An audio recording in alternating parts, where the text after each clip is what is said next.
नमस्कार मित्रों, हमारी सीरीज चल रही है एपिसोड नंबर 15 की, जिसमें हम बात कर रहे हैं भृगु संहिता की। भृगु संहिता के अंतर्गत आज हम बात करने जा रहे हैं मिथुन लग्न के द्वितीय भाव में यदि चंद्रमा स्थित हो तो उसके क्या फलादेश होंगे।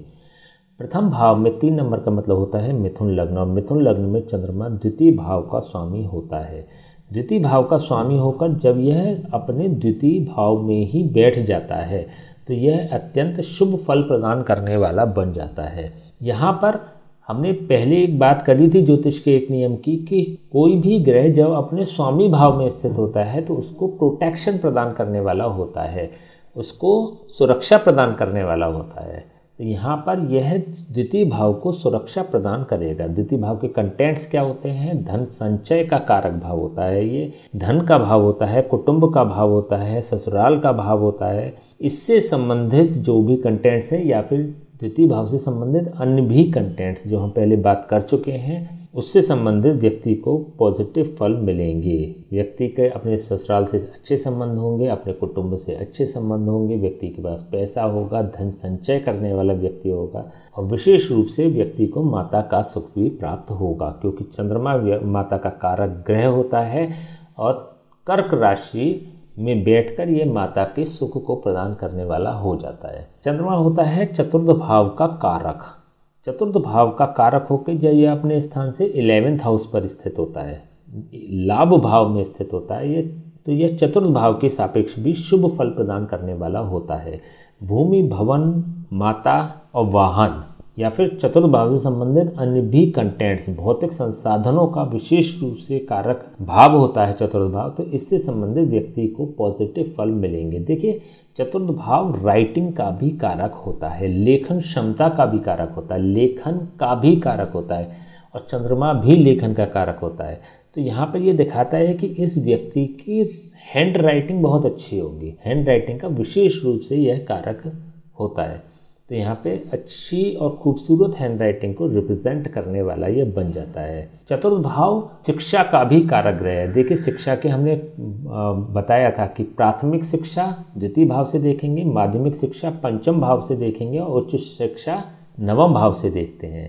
तो तीनों ही दृष्टियों से अगर देखें तो यहाँ पर प्राथमिक शिक्षा इट मीन्स कि नर्सरी से लेके और 5th तक की एजुकेशन तो बेस्ट दिखाई देती है, बहुत अच्छी दिखाई देती है।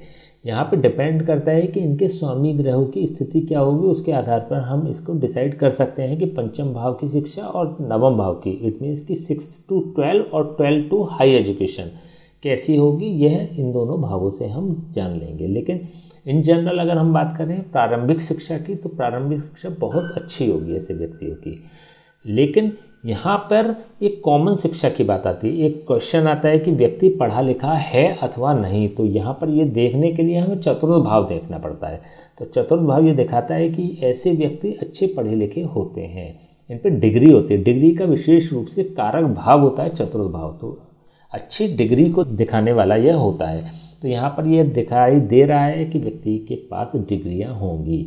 द्वितीय भाव से चंद्रमा की सीधी दृष्टि अष्टम भाव पर भी पड़ रही है। हमने बात करी थी कि चंद्रमा की किसी भी भाव पर यदि दृष्टि पड़ती है तो वहाँ शीतलता प्रदान करने वाला यह बन जाता है। तो यहाँ पर क्योंकि अष्टम भाव मृत्यु का भाव होता है, तो मृत्यु के भाव को शीतलता प्रदान करने वाला होता है, तो इट मीन्स कि अच्छी आयु प्रदान करने वाला चंद्रमा बन जाता है। एक अन्य बात और कि चंद्रमा मारक भाव में बैठा हुआ है। हमने बात करी थी कि अष्टम भाव मृत्यु भाव होता है और अष्टम तृतीय भाव भी मृत्यु भाव होता है। इन दोनों के व्यय स्थान इट मीन्स कि द्वितीय भाव और सप्तम भाव दोनों ही मारक भाव होते हैं। तो मारक भाव में चंद्रमा बैठा हुआ है तो यह विशेष रूप से मारक भी बन जाएगा।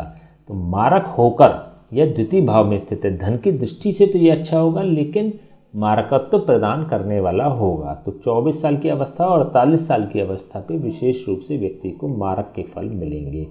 फिजिकली या स्वास्थ्य की दृष्टि से यह चंद्रमा शुभ फल प्रदान करने वाला नहीं होगा। चंद्रमा जब कर्क राशि पर बैठता है तो वैसे तो जनरली यह इसको प्रोटेक्शन प्रदान करेगा, कर्क राशि को भी प्रोटेक्शन प्रदान करेगा, सुरक्षा प्रदान करेगा। लेकिन कर्क राशि जो होती है विशेष रूप से लंग्स की कारक राशि होती है। चंद्रमा भी लंग्स का कारक ग्रह होता है। तो यहाँ पर 24वें साल या 48वें साल में लंग्स से रिलेटेड इसको प्रॉब्लम दिखाई देती है। लेकिन हाँ, विशेष रूप से खतरनाक नहीं होगी, क्योंकि चंद्रमा बहुत ज़्यादा नेगेटिविटी कर्क राशि को नहीं देने वाला होगा। खांसी का बढ़ जाना या सांस लेने में प्रॉब्लम होना, इस तरह की कुछ प्रॉब्लम्स देगा जो कि रिकवर हो जाएंगी। चलिए तो हम इसके उपाय की बात कर लेते हैं। चंद्रमा द्वितीय भाव में बैठ के स्वास्थ्य की दृष्टि से बेहतर नहीं होता है, धन की दृष्टि से होता है, लेकिन धन की दृष्टि से बेहतर होता है। तो ऐसे में इसके उपाय यदि हम कर लेंगे तो धन की बढ़ोतरी होगी और स्वास्थ्य का लाभ होगा। तो यहाँ पर भोले बाबा की पूजा करनी चाहिए, भगवान शिव की पूजा करनी चाहिए। भगवान शिव के मंदिर में शिवलिंग पर दूध चढ़ाएं या सफ़ेद पुष्प अर्पित करें या सफ़ेद चीज़ों से भोले बाबा का अभिषेक करें। समय समय पे किसी ब्राह्मण से शिव जी के अभिषेक कराते रहना चाहिए।